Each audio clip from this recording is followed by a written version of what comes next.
কেমন আছে সবাই? জি মিস, আলহামদুলিল্লাহ ভালো।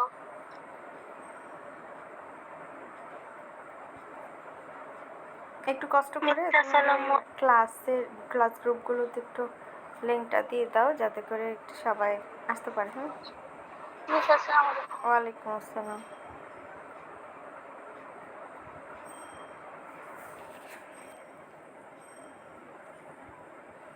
আসসালামু আলাইকুম ম্যাম।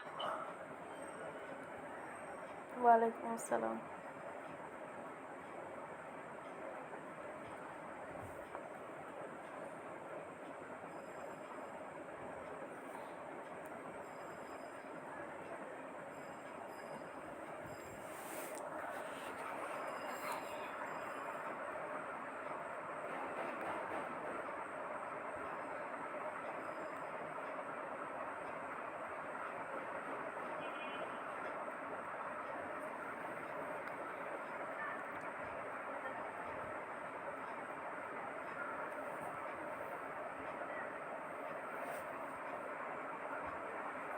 তোমাদের পড়া কোথা থেকে হবে? যেহেতু গত ক্লাস নিয়ে তোমাদের পার্ট 12 এবং 13 এই দুইটা পার্ট নিয়ে একটা ভিডিও আছে করেছি, কিন্তু আপলোড দিতে পারতেছি না। তো আমরা আজকে 14 থেকে পড়বো, ওটা ভিডিও আপলোড দিয়ে দেবো। আমাদের মনে হয় 15 পর্যন্ত আছে সিলেবাসে। রাইতে আছো? রাইতা নাই, রাইতা না। তোমাদের সিলেবাসে মেবি সিলেবাসটা চেক করবো কোথায় গেলে। তোমাদের কাছে কারো ক্লাস সিলেবাস আছে যারা আছে এখানে? রূপু, নীরা, প্রজ্ঞা?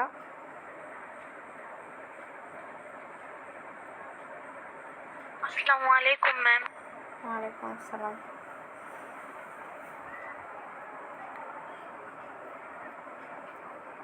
তোমাদের এখানে যারা আছে তাদের কারো কাছে সিলেবাস আছে?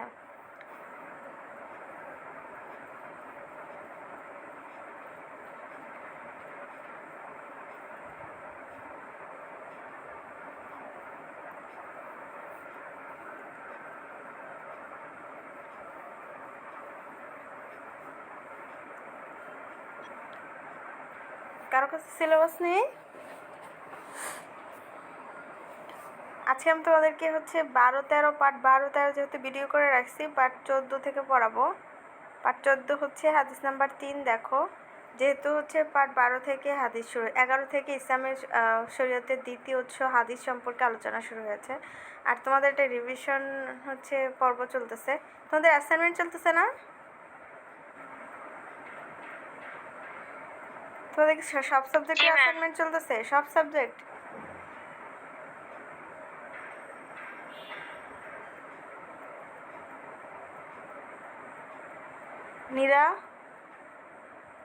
নীরা আছো? মিস পঞ্চম অ্যাসাইনমেন্ট পর্যন্ত দেওয়া হয়েছে, এখন অফ রাখছে কয়েকদিন। সব সাবজেক্টে কি অ্যাসাইনমেন্ট দিবে এরকম কিছু বলছে নাকি সাবজেক্ট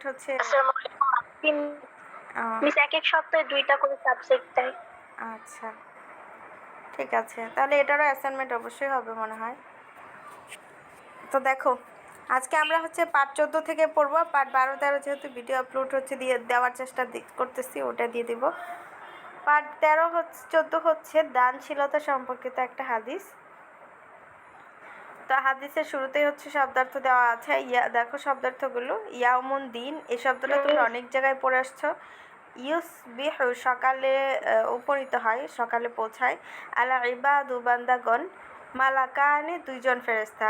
মালাকুন, একজন ফেরেশতা, আর মালাকানে, দুইজন ফেরেশতা। ইয়াংজিলানে, দুজন নাজিল হন। ইয়াংজিলানে, তারা দুজন নাজিল হন। আহাদুহুম, তাদের মধ্যে একজন। আল্লাহুম্মা, হে আল্লাহ, আতি, তুমি দান করো। আতি, তুমি দান করো। মুনফিকান, খরচকারী, দানকারী। খলাফান, প্রতিদান। মুমসিকান, আটককারী বা কৃপণ। মুমসিকান, আটককারী বা কৃপণ। তালাকান, ক্ষতি। তালাফান, ক্ষতি। তো দেখো, হাদিস আছে মামিন ইয়াউমিন ইসবিহুল ইবাদু ফিহি ইল্লা মালাকানে, মামিন ইয়াউমিন এমন কোনো দিন যায় না যে ইসবিহুল ইবাদু ফিহি যে বান্দা প্রতিদিন সকালে উপস্থিত হয় বা উপনীত হয়, ইল্লা মালাকানে জিলানে দুজন ফেরেশতা অবতরণ করে নামে, ফায়াকুল আহাদুহুমা তাদের দুইজনের একজন বলে আল্লাহুম্মা আতি মুনফিকান খালাফান, হে আল্লাহ দানকারীকে তুমি তার প্রতিদান দাও, ওয়াকুল আখিরু আর অপরজন বলে আল্লাহুম্মা আতি মুমসিকান তালাফান, হে আল্লাহ সম্পদ আটককারীকে বা কৃপণকে ক্ষতিগ্রস্ত করো। মামিন ইয়াউমিন ইসবিহুল ইবাদু ফিহি কোনো বান্দাগণ প্রতিদিন সকালে উপস্থিত হলেই দুজন ফেরেশতা নাজিল হয়, ফায়াকুল আহাদুহুমা তাদের দুইজনের একজন বলে আল্লাহুম্মা হে আল্লাহ আতি মুনফিকান খালাফান, দানকারীকে তুমি কি করো তার প্রতিদান দাও। ওয়াকুল আখারু এবং অপরজন বলে আল্লাহুম্মা আতি মুমসিকান তালাফান, যে হে আল্লাহ সম্পদ আটককারীকে বা কৃপণকে কি করো ক্ষতিগ্রস্ত করো। আচ্ছা দেখো ব্যাখ্যা, জি বলো। মিস পার্ট 14 তো ওই যে শর্ট সিলেবাসে নেই। আচ্ছা পার্ট 12 আছে 13 আছে তাই না? জি মিস। বাট 12-13 আছে, তাহলে 14 নাই 15 আছে তাহলে না? আরে আমি দেখেছিলাম তো 15 আছে না? 15-16 আছে, জি একটু দেখো 15 আছে, 16 নেই, একটু আমাকে বলো কোন কোন পার্ট আছে, আমার না মনে নেই কিন্তু আমি একটু জানি যে এখান থেকে আছে। 15 আছে, তারপর 16 নেই, 17 আছে। 15, 17 আর কি আছে?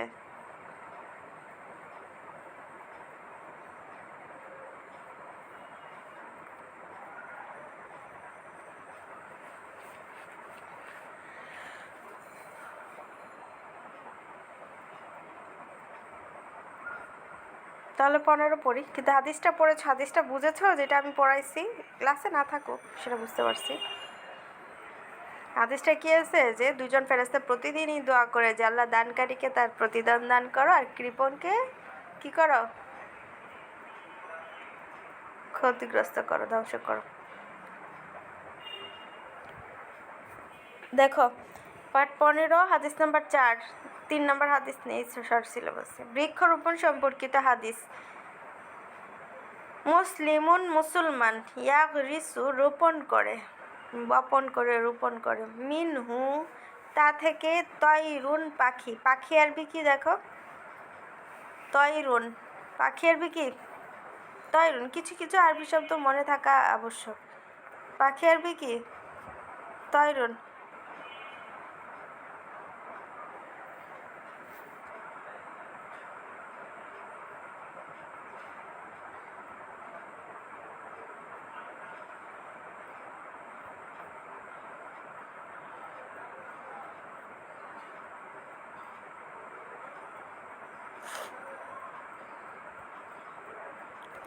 এরপর দেখো গরাসান বৃক্ষ,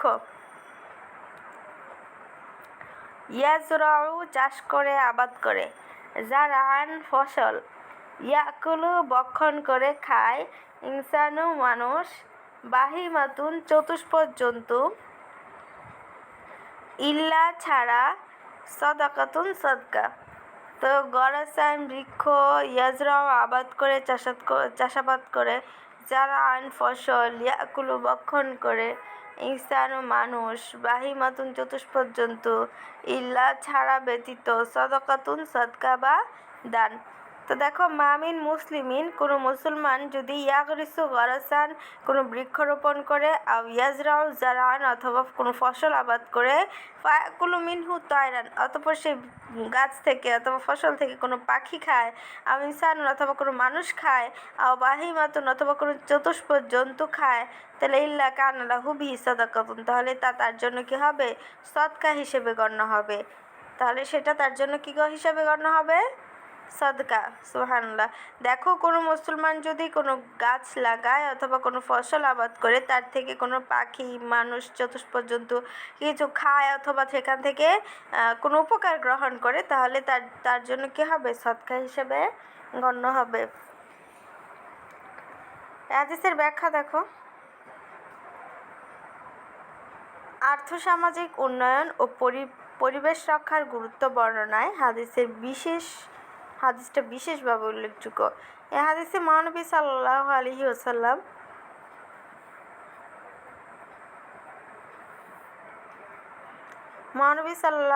ওয়াসাল্লাম আমাদের বৃক্ষরোপণ ও কৃষিকাজ সম্পর্কে উৎসাহ দিয়েছেন। বৃক্ষরোপণ ও কৃষিকাজ মানব জীবনের জন্য অত্যন্ত প্রয়োজনীয়। এর দ্বারা মানুষ নানাভাবে উপকৃত হয়। বেঁচে থাকার জন্য মানুষের অন্ন, বস্ত্র, বাসস্থান প্রয়োজন। বৃক্ষ প্রত্যক্ষ ও পরোক্ষভাবে আমাদের সে প্রয়োজন পূরণ করে। বৃক্ষ আমাদের খাদ্য, ঔষধ, পোশাক, কাঁঠাল, ফল ইত্যাদি লাভ করি। গাছ থেকে আমরা কী কী পাই? খাদ্য পাই, ওষুধ পাই, পোশাক পাই, কাঠ পাই, ফল, ফুল ইত্যাদি পাই। বৃক্ষ আমাদের আর্থিক সচ্ছলতাও দান করে, যেমন ওই বৃক্ষের কাঠ বিক্রি করে বা ফল বিক্রি করে অথবা হচ্ছে ঔষধি গাছের ওষুধ বিক্রি করে আমাদের কী দেয়? আর্থিক সচ্ছলতা দেয়। পাশাপাশি পরিবেশ রক্ষায়ও গাছের গুরুত্বপূর্ণ ভূমিকা পালন করে। অক্সিজেনের সরবরাহ বৃদ্ধি, জলবায়ুর উষ্ণতা রোধ, অতিবৃষ্টি, অনাবৃষ্টি রোধ ইত্যাদি ক্ষেত্রেও বৃক্ষের অবদান অনস্বীকার্য। আলোচ্য হাদিসে বৃক্ষরোপণের নির্দেশ দানের মাধ্যমে মহানবী সাল্লাল্লাহু আলাইহি ওয়াসাল্লাম আমাদের এসব নিয়ামত ও উপকার লাভের প্রতি উৎসাহ প্রদান করেছেন।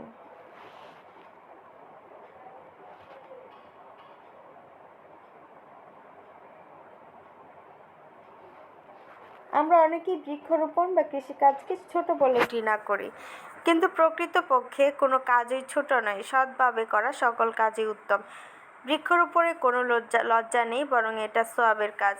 মহানবী সাল্লাল্লাহু আলাইহি সাল্লাম এ কাজে উৎসাহিত করেছেন। তবে তোমাকে প্রত্যেকটা মানুষ আমি মনে করি যতটুকু, কেউ যদি যারা বিশেষ করে বাগান নিয়ে ব্যস্ত থাকে, যেমন বারান্দা বাগান বা ছাদ বাগান বা বাড়ির আঙিনায় কোনো বাগান নিয়ে, আমি মনে করি তার মনে সে যতটুকু স্ট্রেস মুক্ত থাকবে, এরকম টেনশন মুক্ত আর কেউ আমার মতে সে থাকবে না। তার মধ্যে একটা মানসিক প্রশান্তি আলাদা কাজ করবে। কেউ যদি গাছ নিয়ে কাজ করে, হ্যাঁ, গাছ লাগানো, গাছে পরিচর্যা করা, গাছটা কী হলো না হলো সেসব দেখা যে করবে, সবচেয়ে তার মাইন্ডই বেশি ফ্রেশ থাকবে। তো বৃক্ষরোপণ সওয়াবের কাজ, এটা আমি মনে করি তোমাদের মানসিক প্রশান্তির জন্য একটা মাধ্যম। বৃক্ষরোপণের মাধ্যমে মানুষ পার্থিব লাভের পাশাপাশি পরকালীন কল্যাণও লাভ করতে পারে। কোনো পশু, পাখি, জীবজন্তু বা কীটপতঙ্গ বৃক্ষের ফল, ক্ষেতের ফসল খেয়ে থাকে। এতে বৃক্ষরোপণকারী ও ফসল আবদারকারী সওয়াব লাভ করে। ওই ফল ফসল সদকা করে দিলে যে সওয়াব হতো, পশু পাখি বা মানুষের খাওয়ার ফলে আল্লাহ তাআলা তার আমলনামায় সে পরিমাণ সওয়াব লিখে দেন। সুবহানাল্লাহ। ফলে সে নিজের অজান্তেই অনেক সওয়াবের অধিকারী হয়ে যায়।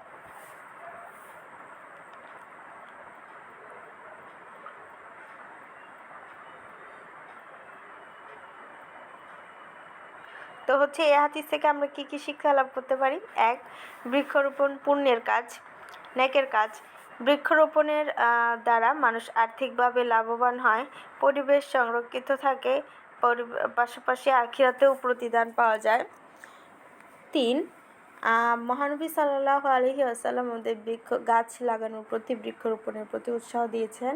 4. মানুষের উৎপাদিত ফল ফসলে পশু পাখি অন্যান্য মানুষের হক রয়েছে। 5. উৎপাদিত ফল ফসল থেকে কোনো প্রাণী কিছু ভক্ষণ করলে তা বিনষ্ট হয় না, বরং তা সদকা হিসেবে আবাদকারীর আমলনামায় লেখা হয়। এই পার্ট 15। পার্ট 15 থেকে তোমাদের কোনো প্রশ্ন আছে যে মিস এটা বুঝি নাই? নাকি সবাই হচ্ছে ক্লাসে জয়েন করে ঘুমাইতেছো? নাবিলা ঘুমাইতেছো?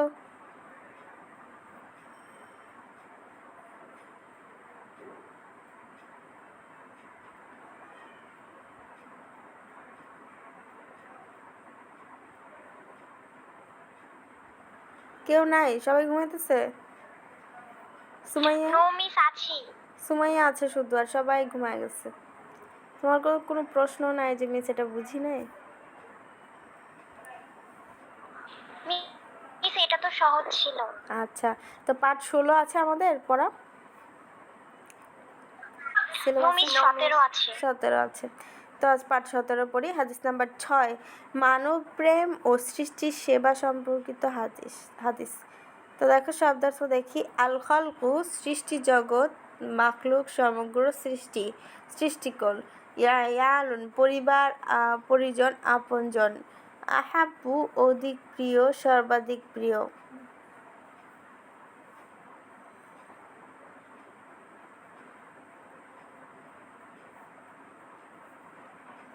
আল খালকু সৃষ্টি জগৎ, মাখলুক সমগ্র সৃষ্টি, রিয়ালুন পরিবার পরিজন, আহাব্বু অধিক প্রিয়, সর্বাধিক প্রিয়, মান যে, আহসানা অনুরোধ করে, নেক কাজ করে, সদাচরণ করে, ইলা প্রতি দিকে।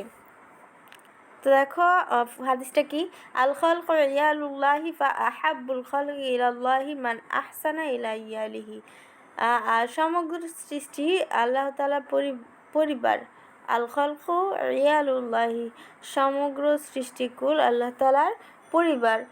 আহাব্বুল খালকি ইলাল্লাহি সুতরাং আল্লাহ তাআলার কাছে অধিক প্রিয় সেই ব্যক্তি, মান আহসানা ইলা ইয়ালিহি যে তার পরিবার পরিজনের কাছে প্রিয়। আল্লাহ তাআলার কাছে ওই ব্যক্তি সবচেয়ে প্রিয় যে তার পরিবার পরিজনের কাছে কি প্রিয়।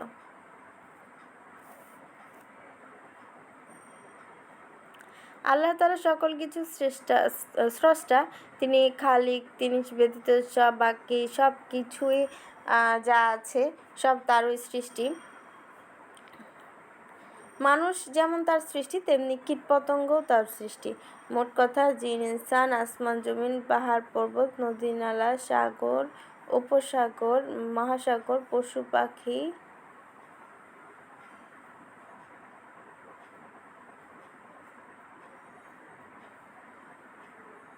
আচ্ছা এখানে অনেক কিছু দেখো। মোট কথা জিন ইনসান, আসমান জমিন, পাহাড় পর্বত, নদী নালা, সাগর মহাসাগর, পশু পাখি, কীট পতঙ্গ, গাছপালা, তরুলতা, সূর্য, গ্রহ নক্ষত্র সব কিছুই আল্লাহ তাআলার সৃষ্টি। মোট কথা আমাদের উপকারের জন্য, মানে আল্লাহ তাআলা মানুষ থেকে শুরু করে যা কিছু পৃথিবীর সৃষ্টি করেছেন সব তারই সৃষ্টি। আল্লাহ তাআলা নিজে এসব কিছু সৃষ্টি করেছেন। তিনি সব কিছুর পালনকর্তা, রিজিকদাতা, নিয়ন্ত্রক। তিনি সকল কিছুকে মানুষের কল্যাণ কী করেছেন? নিয়োজিত রেখেছেন। মানুষ হলো পৃথিবীর সবচেয়ে হচ্ছে আশরাফুল, মানে সমস্ত পৃথিবীর সর্বশ্রেষ্ঠ জীব। সমস্ত পৃথিবীর সমস্ত মাখলুকাতের মধ্যে মানুষ হচ্ছে আশরাফুল মাখলুকাত বা সৃষ্টির সেরা জীব। মানুষের উচিত আল্লাহ তাআলার মানুষের উচিত আল্লাহ তাআলার সকল সৃষ্টির প্রতি সদাচরণ করা, সকল মানুষের সাথে ভালো ব্যবহার করা। পশু পাখি জীবজন্তুর প্রতি অনুগ্রহ করা, এদের প্রতি অনুগ্রহ করলে আল্লাহ তাআলা খুশি হন। যারা আল্লাহ তাআলার এসব খুশি দেখে যারা আল্লাহ তাআলার এসব সৃষ্টির প্রতি ভালো আচরণ করেন তারা মহান আল্লাহ তাআলার প্রিয় বান্দা এবং প্রিয় রাসূল। আমি কি বলতেছি, যারা আল্লাহ তাআলা এসব সৃষ্টির প্রতি ভালো আচরণ করেন তারা আল্লাহ তাআলার প্রিয় বান্দা, আল্লাহ তাআলার সবচেয়ে কাছের মানুষ, তাদেরকে আল্লাহ তাআলা ভালোবাসেন। অর্থাৎ আল্লাহ তাআলার পরিবারকে, যারা হচ্ছে জমিনবাসীদের উপর দয়া করবে, জমিনে যারা আছে তাহলে আসমানের অধিপতি তাদের প্রতি দয়া করবেন। তো হচ্ছে এখান থেকে আমরা কি শিখতে পারলাম যে সবার প্রতি ভালোবাসা প্রদর্শন, সেটা মানুষ, পশু পাখি সব, মানে হচ্ছে সমস্ত সৃষ্টি, কিন্তু অতিরিক্ত ভালোবাসাও কিন্তু ভালো নয়। দেখো এই হচ্ছে হাদিস থেকে আমরা শিক্ষা পেলাম যে সকল সৃষ্টি আল্লাহ তাআলার পরিবার স্বরূপ। এদের প্রতি ভালোবাসা দেখানো, সদাচরণ করা ইসলামের আদর্শ। জীবজন্তু পশু পাখির প্রতি দয়া করা করলে আল্লাহ তাআলা সন্তুষ্ট হন। সৃষ্টির প্রতি অনুগ্রহ করার দ্বারা মানুষ আল্লাহ তাআলার প্রিয় বান্দা হতে পারে। এই ছিল পাঠ 16, মানে পাঠ 16তে তোমার 17তে কোনো প্রশ্ন আছে থাকলে বলো। সব ঘুমাইয়া গেছে, এখন আমারও মন চাইতেছে এদেরকে নিয়ে ঘুম পাড়ি, এমন ঘুম মার দিতে মন চাইতেছে। তামান্না, প্রজ্ঞা, প্রভা, জি মিস। কি ঘুমাইতেছ প্রজ্ঞা? No miss. পড়া বুঝেছো? না বুঝলে বলে, রিভিশন পর্ব তো এখান থেকে তোমাদেরই প্রশ্ন করা বেশি দরকার যে মিস এটা কি ওটা কি, হচ্ছে গিয়ে তোমরা তো পড়োই না, তো প্রশ্নটা করবা কোথা থেকে? রাকা,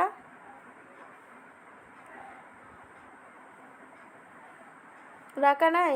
আফিফা, আজিজ, রাকা ঘুমাইতেছে না ফেসবুকে ব্যস্ত, ফেসবুকে স্ক্রল করতেছে। এরা যে কি করে। নীরা তো আছে, নাবিলা, আর্টস গ্রুপের নাবিলা নাই?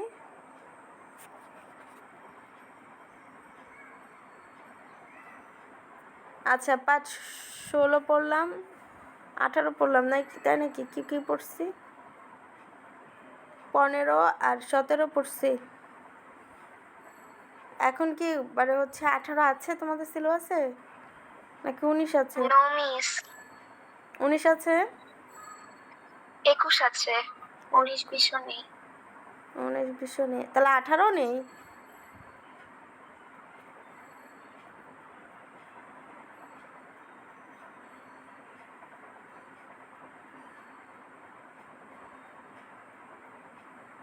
আঠারো নেই, 19 নাই, 20 নাই, 21 আছে।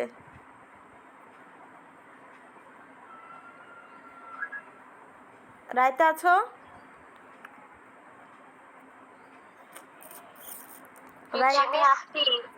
রাইতে আছো?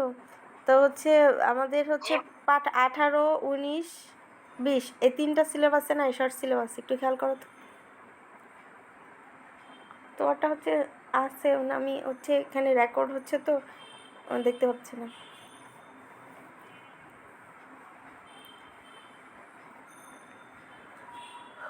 একটু দেখো।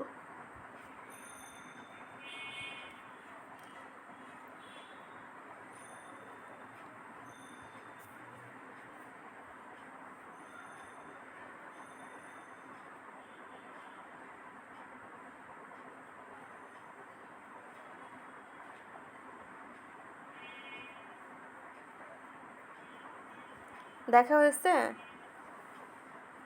রাইতা? মিস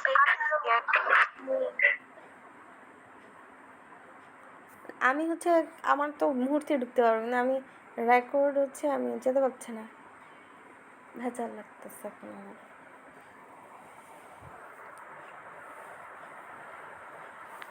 মিস 18 19 20 নাই, 21 আছে। 21 আছে। 21 পর্যন্ত হচ্ছে আমাদের হাদিসের লাস্ট আলোচনা 21এই শেষ হয়ে যাবে। তো 21-এ হচ্ছে হাদিস নাম্বার 10, জিকির সম্পর্কিত হাদিস। আচ্ছা, 21 আছে, 22 আছে আমাদের, 22, 23, 24। নো মিস, খালি 21। শুধু 21-এ এসে শেষ হয়ে গিয়েছে দ্বিতীয় অধ্যায়। জি মিস। আচ্ছা, তাহলে আমাদের 21 পরে দ্বিতীয় অধ্যায় শেষ করে দিই। তো দেখো, তোমাদের এটা রিভিশন পর্ব চলতেছে, তোমাদের কোনো প্রশ্ন থাকলে করতে পারো।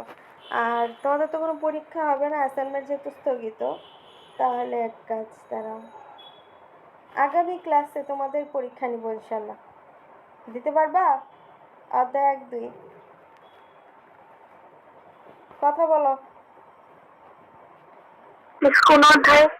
অধ্যায় 1 এবং 2 শর্ট সিলেবাসে।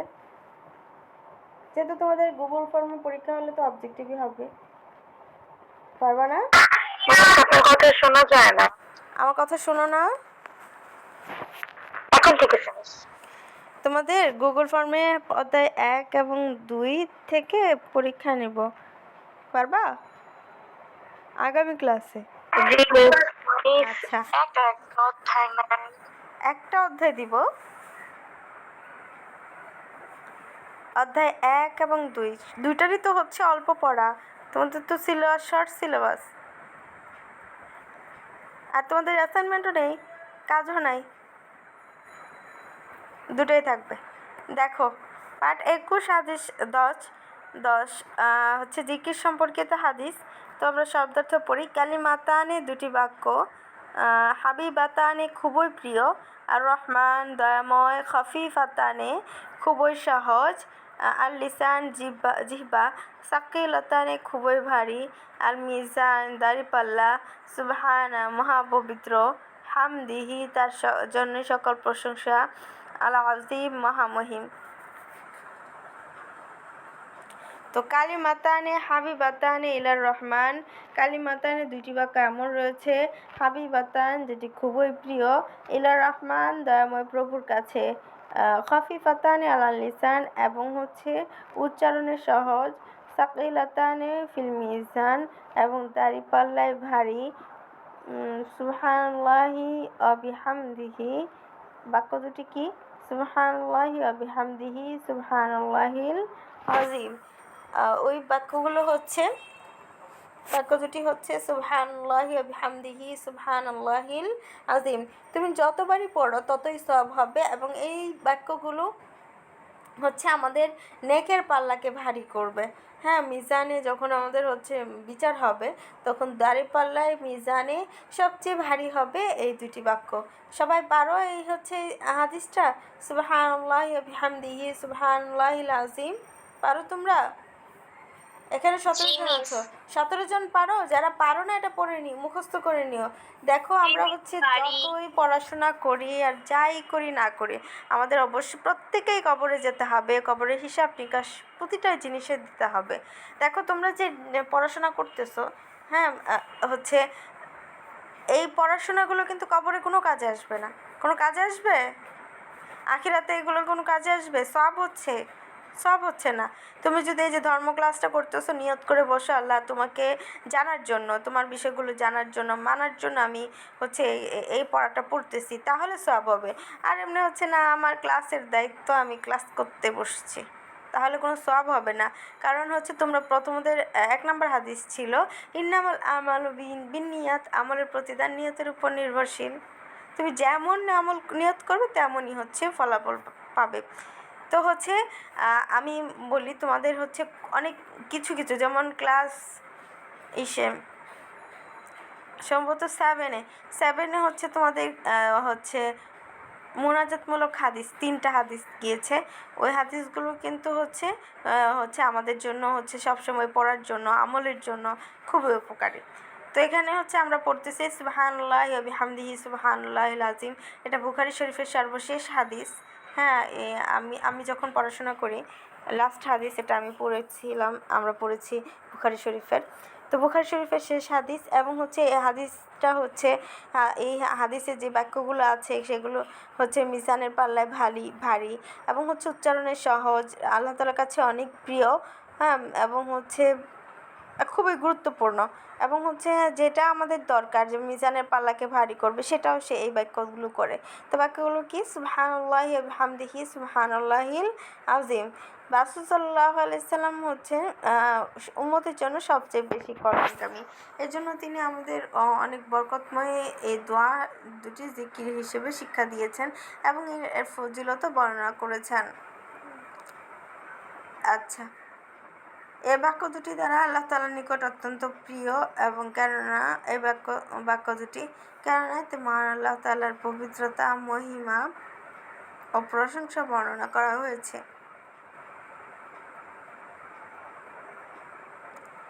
দ্বিতীয়ত হচ্ছে, আমরা বাংলাভাষী, আরবি আমাদের মাতৃভাষা নয়, তারপরও এই বাক্য দুটি খুবই সুন্দর এবং সাবলীল।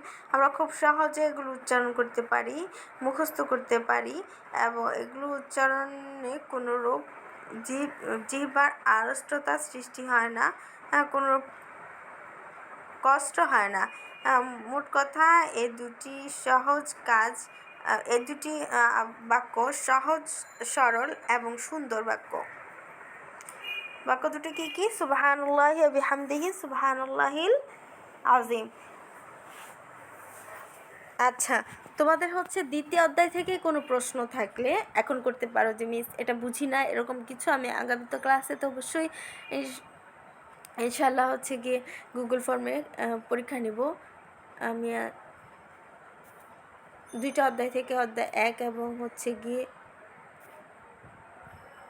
কোথায় চলে গেল? মিস পার্ট 24ও আছে সিলেবাসে।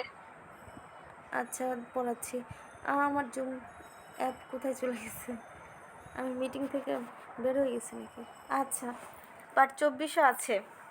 পার্ট 24 হচ্ছে কি সম্পর্কে আলোচনা? 23 হচ্ছে কিয়াস। পার্ট 24 ইজমা সম্পর্কিত শরীয়তের আহকাম সংক্রান্ত পরিভাষা, অর্থাৎ ফরজ কাকে বলে, সুন্নত কাকে বলে, হালাল কারে কয়, হারাম কাকে বলে, হ্যাঁ কোন জিনিস হালাল কোন জিনিস হারাম, এই সমস্ত বিষয় সম্পর্কে পার্ট 24 আলোচনা। তো দেখি আমরা পার্ট 24 কি পড়া আছে। পার্ট 24 হচ্ছে শরীয়তের আহকাম সংক্রান্ত পরিভাষা সম্পর্কিত আলোচনা। শরীয়ত হলো ইসলামী বিধিবিধানের সমন্বিত রূপ।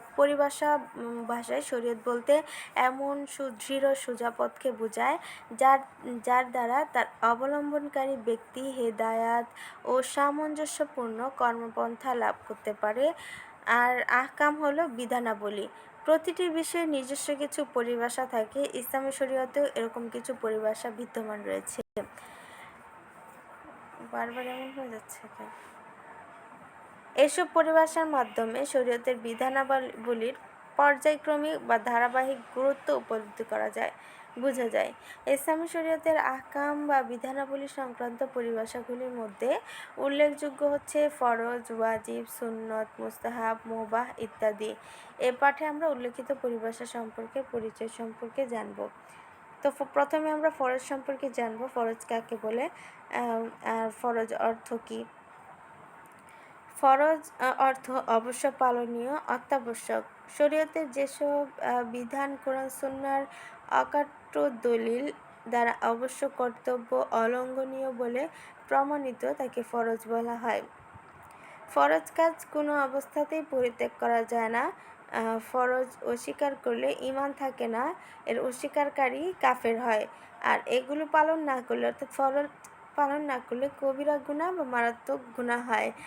ফরজ কাজ পালন না করলে আখিরাতে দুটি শাস্তির মুখোমুখি হতে হয়। আখিরাতে বিভিন্ন ভয়ঙ্কর শাস্তির মুখোমুখি হতে হয়। তো ফরজ দুই প্রকার, একটা হচ্ছে ফরজে আইন আর একটা হচ্ছে ফরজে কেফায়া।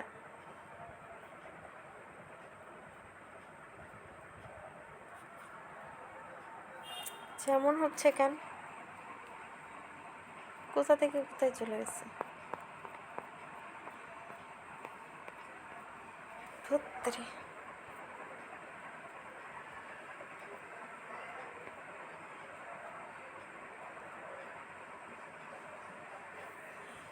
তো ফরজ দুই প্রকার আমরা পড়লাম, ফরজে আইন, ফরজে কাফায়া। তো ফরজে আইন কাকে বলে? যে সকল ফরজ বিধান সকলের উপর পালন করা আবশ্যক তাকে ফরজে আইন বলে। যেমন 5 ওয়াক্ত, যেমন ফরজ কাজ ব্যক্তিগতভাবে সকল মুসলমানকে আদায় করতে হয়, যে সকল ফরজ কাজ সেগুলোকে ফরজে আইন বলে। যেমন দৈনিক 5 ওয়াক্ত নামাজ আদায় করা, রমজান মাসে রোজা রাখা, জাকাত আদায় করা, হজ করা, এসব কাজ প্রত্যেক ব্যক্তিকে নিজে নিজে আদায় করতে হয়, এগুলোকে ফরজে আইন বলা হয়। এখন ফরজে কেফায়া হলো সমষ্টিগত ফরজ কাজ। যেসব কাজ মুসলমানদের উপর ফরজ কিন্তু সমাজের কয়েকজন মুসলমান আদায় করে ফেলে, তাহলে সকলের পক্ষ থেকে আদায় হয়ে যায়। কিছু লোকের আদায় করার দ্বারা সমাজের বাকি সবাই সে দায়িত্ব থেকে মুক্তি পায়। তবে যদি সমাজের কেউই আদায় না করে তাহলে সকলেই গুনাহগার হবে। যেমন জানাজার সালাত, হ্যাঁ কোনো ব্যক্তি মৃত্যুবরণ করলে ওই এলাকার সবার উপর তার সালাত আদায় করা, তার জানাজার সালাত আদায় করা ফরজ। পরিপ্রেক্ষিতে সমাজের কতিপয় মুসলমান হচ্ছে যদি তার জানাজার সালাত আদায় করে ফেলে, হ্যাঁ তবে সকলেই এই দায়িত্ব থেকে অব্যাহতি লাভ করবে, মানে সবাই এটা থেকে দায়িত্ব থেকে মুক্তি পাবে। একজন আদায় করে নিলে সবার থেকে আদায় হয়ে যাবে। কিন্তু কেউ যদি মৃত ব্যক্তির ওই জানাজার সালাত আদায় না করে তাহলে সকলেই ফরজ ত্যাগের কারণে গুনাহগার হবে। এই হচ্ছে ফরজের পরিভাষা। এখন ওয়াজিব ওয়াজিব অর্থ অবশ্য পালনীয় কর্তব্য, অপরিহার্য। শরীয়তে এমন কিছু বিধান রয়েছে যা পালন করা কর্তব্য, তবে কি নয়, ফরজ নয়। ফরজ তো হচ্ছে অকাট্য একটা জিনিস, অজীব তেমনই, কিন্তু হচ্ছে এমন কিছু বিধান পালন করতে হয় যেটা ফরজের অন্তর্ভুক্ত নয়। শরীয়তে ফরজের পরেই ওয়াজিবের স্থান, এটি ফরজের কাছাকাছি। অকাট্য দলিল দ্বারা প্রমাণিত না হলেও এটি সবাইকে পালন করতে হয়। সবার জন্য ফরজ হচ্ছে পালনীয় একটা মানে হচ্ছে কর্তব্য। সেম হচ্ছে ওয়াজিবও সবাইকেই পালন করতে হয়। ওয়াজিব অস্বীকার করলে মানুষ কাফের হয় না, তবে সে বড় রকমের অপরাধী হিসেবে গণ্য হয়। কিন্তু ওয়াজিব ফরজ অস্বীকার করলে সে কাফের হয়ে যায়। ওয়াজিব কাজ আদায় না করলেও কঠিন পাপ হয়, এর জন্য আখিরাতে শাস্তি পেতে হয়। ইসলামী শরীয়তে বহু ওয়াজিব কাজ রয়েছে, যেমন দুই ঈদের নামাজ, তারপর হচ্ছে বেতেরের সালাত আদায়ের ক্ষেত্রেও বেশ কিছু ওয়াজিব কাজ রয়েছে, যেমন সূরা ফাতিহা পড়া, রুকুর পরে সোজা হয়ে দাঁড়ানো, সিজদার মধ্যে সোজা হয়ে বসা। সালাতের এসব ওয়াজিব কাজ বাদ পড়লে সিজদা সাহু দিতে হয়, তাহলে হচ্ছে সালাত শুদ্ধ হয়ে যায়, নতুবা সালাত শুদ্ধ হয় না, পুনরায় তা আদায় করতে হয়। এ হচ্ছে ওয়াজিবের পরিভাষা। এরপর সুন্নত কাকে বলে? সুন্নত অর্থ রীতি, নিয়ম, পদ্ধতি। পরিভাষায় রাসূল সাল্লাল্লাহু আলাইহি সাল্লাম থেকে যেসব কাজ হচ্ছে ইসলামী শরীয়তের বিধান হিসেবে নির্ধারিত হয়েছে সেগুলোকে সুন্নত বলা হয়। যে সকল কাজ রাসূল সাল্লাল্লাহু নিজে করেছেন এবং করার জন্য নির্দেশ দিয়েছেন, অনুমোদন দিয়েছেন, তাদেরকেও সুন্নত বলা হয়। সুন্নত আবার দুই ধরনের, সুন্নতে মুআক্কাদা, সুন্নতে জিয়াদা। তো সুন্নতে মুআক্কাদা কি? সুন্নতে মুআক্কাদা রাসূল সাল্লাল্লাহু আলাইহি ওয়াসাল্লাম সবসময় পালন করতেন, অন্যদেরকেও পালনের জন্য কি করতেন? তাগিদ দিতেন। তাকে সুন্নতে মুআক্কাদা বলে। যেমন আজান ও ইকামত দেওয়া, ফরজ নামাজের পূর্বে 2 রাকাত সুন্নত নামাজ, জোহরের ফরজের পূর্বে 4 রাকাত সুন্নত নামাজ এবং ফরজের পরে 2 রাকাত নামাজ, মাগরিবে ও এশার ফরজের পরে 2 রাকাত নামাজ আদায় করা সুন্নতে মুআক্কাদা। সুন্নতে মুআক্কাদা ওয়াজিবের কাছাকাছি, এগুলো পালন করা কর্তব্য। ইচ্ছাকৃতভাবে অবহেলাবশত এগুলো পালন না করলে কি হয়? গুনাহ হয়। আর সুন্নতে জায়েদা হচ্ছে অতিরিক্ত সুন্নত, যে সকল কাজ নবী করিম সাল্লাল্লাহু আলাইহি ওয়াসাল্লাম করেছেন প্রমাণিত, কিন্তু তিনি সর্বদা পালন করতেন না, কখনো করতেন, কখনো ছেড়ে দিতেন। এসব কাজকে সুন্নতে জায়েদা বলা হয়। মহানবী সাল্লাল্লাহু আলাইহি ওয়াসাল্লাম এসব কাজ করার জন্য উম্মতকে উৎসাহ দিয়েছেন, তবে এ ব্যাপারে কোনো দৃঢ়ভাবে তাগিদ দেননি। এগুলো না করলে গুনাহ হয় না। সুন্নতে জায়েদাকে সুন্নতে গায়রে মুআক্কাদা বলা হয়। যেমন আসর ও এশার নামাজের ফরজ নামাজের পূর্বে 4 রাকাত সুন্নত নামাজ আদায় করা, এগুলো সুন্নতে জায়েদা পালনে তবে অনেক সওয়াব অর্জন করা যায় অনেক। এগুলো হচ্ছে আমরা ফরজ, ওয়াজিব, সুন্নতের আলোচনা। এরপর মুস্তাহাব পছন্দনীয়, যে সকল কাজ এর প্রতি রাসূল সাল্লাল্লাহু আলাইহি সাল্লাম উম্মতকে উৎসাহ প্রদান করেছেন এবং করলে নেকি পাওয়া যাবে কিন্তু না করলে গুনাহ হবে না, সেসব কাজকে শরীয়তে মুস্তাহাব বলে। ফরজ, ওয়াজিব, সুন্নত ব্যতীত অতিরিক্ত সব ধরনের ইবাদতই হচ্ছে ভালো কাজ এবং হচ্ছে মুস্তাহাব হিসেবে গণ্য। এই মুস্তাহাবকে নফল বা মাংদুবও বলা হয়। আচ্ছা, এরপর মুবাহ কাকে বলে? যে সকল কাজ করলে কোনোরূপ সওয়াব নেই, আবার না করলে কোনোরূপ গুনাহ হয় না, এরূপ কাজকে কি বলা হয়? মুবাহ বলা হয়। মানুষ ইচ্ছা করলে এরূপ কাজ করতে পারে, আবার ইচ্ছা করলে তা নাও করতে পারে। আচ্ছা, তোমরা হচ্ছে এই পর্যন্ত মানে হচ্ছে ফরজ, ওয়াজিব, সুন্নত, তারপর মুস্তাহাব, মুবাহ এ সম্পর্কে আলোচনা এতক্ষণ শুনলাম। মানে এখানে তোমাদের কোনো প্রশ্ন আছে?